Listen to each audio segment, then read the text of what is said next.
So, heto na mga ka-One Stories. Kung inyong ang matatandaan, pareho nga pong nasa itaas ng West ang Lakers at ang Golden State Warriors sa pagsisimula ng season. Pareho nga pong maganda ang kanilang mga record, ngunit nito nga pong mga nakaraang laban nagpapatunay na hindi pa rin sapat ang kanilang lineup at kailangan nilang gumawa ng pagbabago sa kanilang roster dahil sa kanilang mga pagkatalo ngayon. Tara't pag-usapan natin ang dalawang team na ito, pero bago yan, please don't forget to hit the notification bell at mag-subscribe sa aking channel.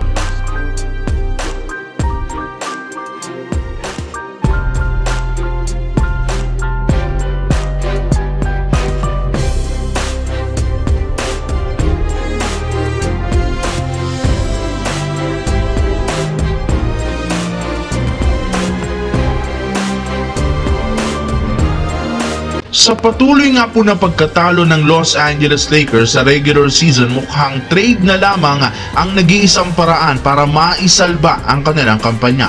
Pero ayon sa naging pahayag ni Rob Pelinka, hindi rin naman sila gagawa ng maliliit na trade. In fact, gagamitin nga po nila ang kanilang batang players at ilang future draft pick kung makakasigurado ang team na makakakuha ng malaking pangalan para siyang tutulong para maging isang ganap na contender. Ibig sabihin na malaking trade nga po ang plano nila at isa sa mga best move sana na gagawin na yung pagkuha kay Zach LaVine. Mismong Chicago Bulls na rin naman ang nagsabi willing silang ibigay sa Lakers si Zach LaVine sa tamang presyo. At base sa Bulls Insider, gusto nga po ng front office na makuha sina Austin Reeves at Dalton Knecht kapalit si LaVine at may kasamang isang future first round pick. Subalit, agad rin naman nga po itong hininto ng Lakers at ni Rob Pelinka ang negosasyon tungkol kay LaVine matapos nitong linawin wala silang balak i-trade si Austin Reeves lalo si Dalton Knecht. Kahit man magagamit nila si Zach LaVine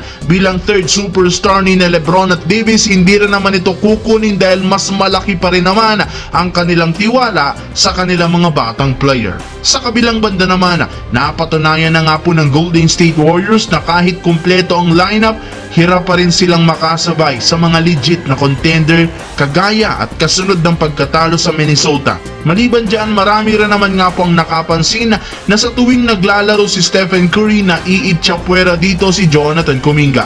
Lahat nga po ng plays ginagawa ng Warriors nakatuon parati kay Stephen Curry kaya hindi masyadong nakakahawak ng bola si Kuminga. Sa madaling salita, hindi nila siya nagagamit ng tama at maayos kaya ganun na lamang ka-inconsistent ang kanyang performance. At dahil dito, suggest ng isang analyst, gamitin na lamang ito bilang trade asset para makakuha ng bagong superstar kagaya ni Kyle Kuzma at ni Brandon Ingram na isa rin naman sa pinakamalaking pangalan. Patapos na rin naman ang kontrata ni Kuminga at wala na rin naman silang balak bigyan ito ng extension kaya nararapat na lamang nga doon na i-trade ito. Nag-average rin naman nga po si Brandon Ingram kung sakali ng 23 points per game kaya siguradong mas sasakto ito bilang second option sa Golden State.